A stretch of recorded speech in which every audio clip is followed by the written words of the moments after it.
Hey, welcome back everybody. I'm Bianca Lager, here to provide you with advice on the business decisions and leadership problems clogging up your mental inbox. So welcome back to another one-on-one session with me. Let's dive in to the question of the week.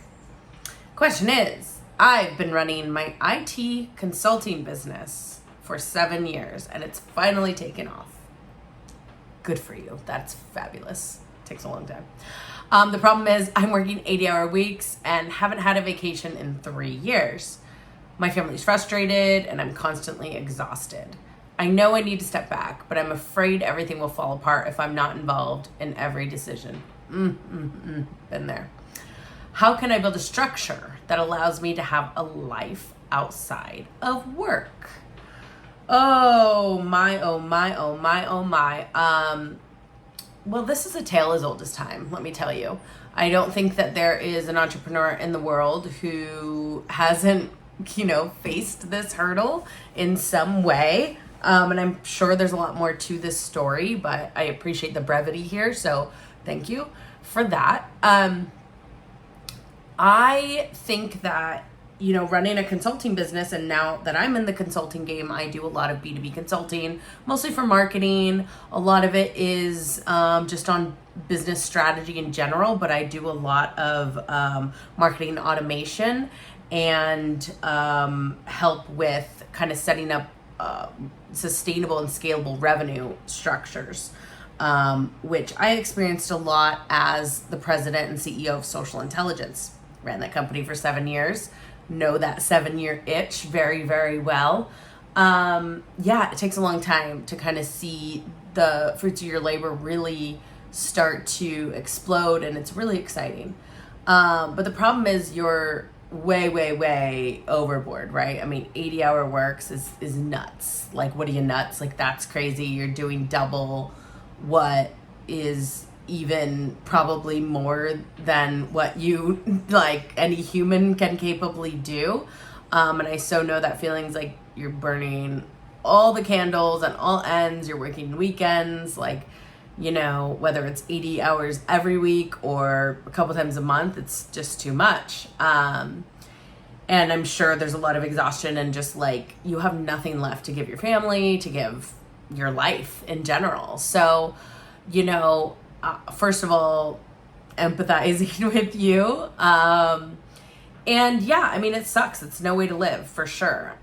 I'm going to go ahead and bet too, and I'm going to pretty much predict that your business is struggling as well because of this. You're holding back quite a bit of success by bottlenecking yourself and by just like really going overboard. So there's a couple things about consulting specifically, I think, that you can learn to unlock, and you can learn to figure out ways to kind of hack, but in general, like, to keep things broad for everyone, really, this is just like universal advice. You need help, my friend. You need help, and I don't think that that's surprising to you. And I'm not sure by your question if you have a team of people already or not. It sounds like maybe you do after 7 years, and if it's kind of taking off, you probably have other consultants under you or something like that. And so there's a lot of mental energy just in preparing them, and whether you do still one-on-one work yourself, there's that.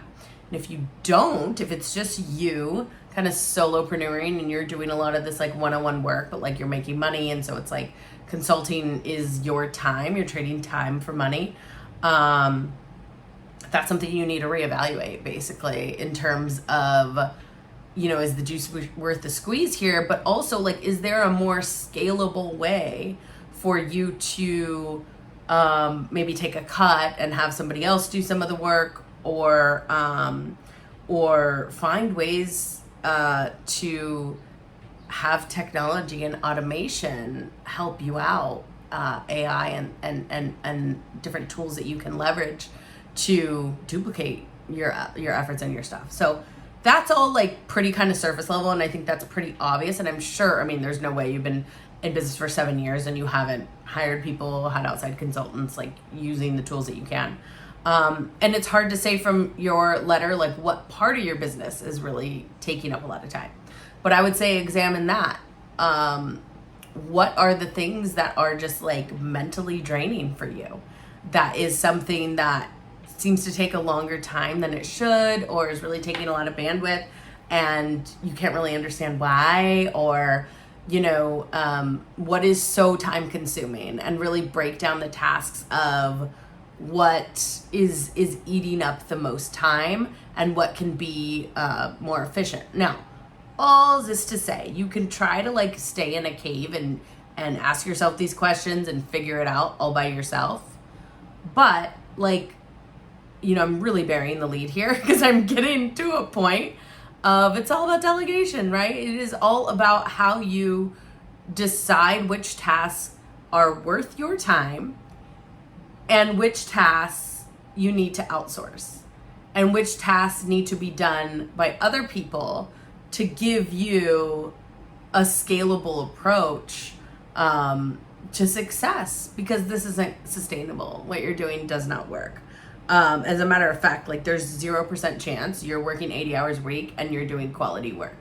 It's just not possible. So you are probably in financially at least a situation, if like you're getting some sort of success, if you don't have an assistant, and I'm not talking like other consultants that you can, because that takes bandwidth too. You need an assistant. I love a virtual assistant option, and I can link in my newsletter and in the chat the agency that I like to work with. They work with people all over the world. But you need an approach that is not just like find somebody on one of these Fiverr or Upwork places and find someone to help you out, because that's hiring and that takes a lot of bandwidth and that takes a lot of time and investment to ramp somebody up. And when you're a solopreneur, your time is so precious that you need help in getting help.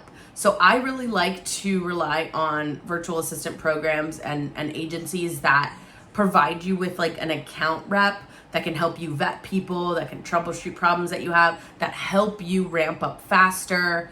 It's more efficient that way when there's like a team approach versus like like one-off kind of consultant or even directly hiring somebody. Especially if you haven't had or opened this position up before, it's really, really helpful to have somebody support you in that process. It's not the strictly cheapest option. It's just not, and nor should it be, because there comes a time, and I think you know this from 7 years in your consultant business, that the strictly cheapest option is not the best option, right? Yeah, you can go out there and you can find somebody for $12 an hour on Upwork, but that takes a lot of emotional labor, mental bandwidth for you to manage them, give them feedback, have them improve, yada, yada. You still have to do that in any kind of remote, a virtual assistant relationship, but it is helpful when you work with an agency who helps you in that process and provides you with somebody else if it's just not working. So that is like probably like the easiest tip and the number one thing. Now, that being said, that's not going to alleviate your 80-hour work week problem tomorrow, because that does take time and investment, and you have to kind of spend some time helping ramp somebody out. But the goal that you can give yourself and you can give your family is like, hey, I'm implementing this. This is what it looks like. It's going to take 6 months until we really see kind of the fruits of this labor and understand that kind of time investment and what you need. But you need to do something. You need a plan. You are going to implode or explode or both, it's going to look really bad, right? It's going to be nasty. It's just not going to work, and it's not worth like giving up your life and sacrificing, so much time with your children. And if you have children, I'm assuming here, but that's not what we're here on earth to do. We're just not. Okay. So, understanding and working with that assistant eventually too, to help you work through these problems of like, what am I doing that just like I hate doing, or that takes me a long time because I'm just not that good at it.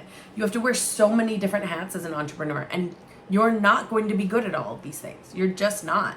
And so, one of the most powerful pieces of advice, and something that like, I think you're grappling with in your note, is something that my executive assistant taught me many years ago. And if you don't have one of those, get you one of those as well, okay? I'm spending a lot of your money here today. The advice is that you have to let people make mistakes, and you have to weigh the consequences of those mistakes to acceptable levels, right? So, for example, let's say you have somebody in the virtual assistant is working in customer service and they're answering emails. And well, they just don't answer them the same way or in the same time or whatever, the way that that's handled by somebody else. It's a really hard thing to let go, and it's really easy as an entrepreneur to be like, oh, just let me do it. I'll just do it myself. Like, that's just the best way this is going to get done.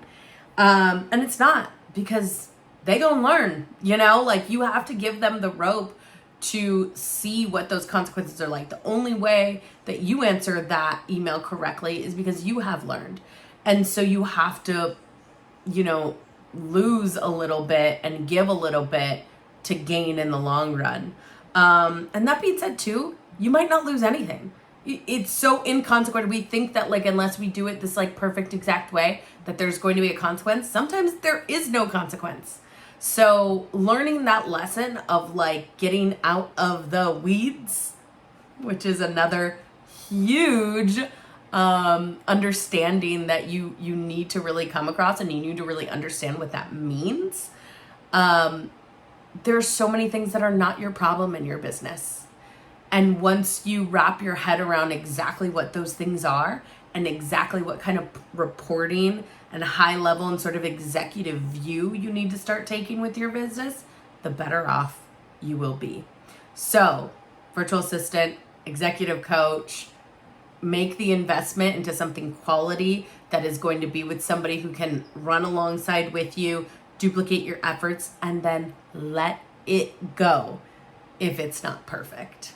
Good luck to you. Consulting is a tough gig. I love doing it so much.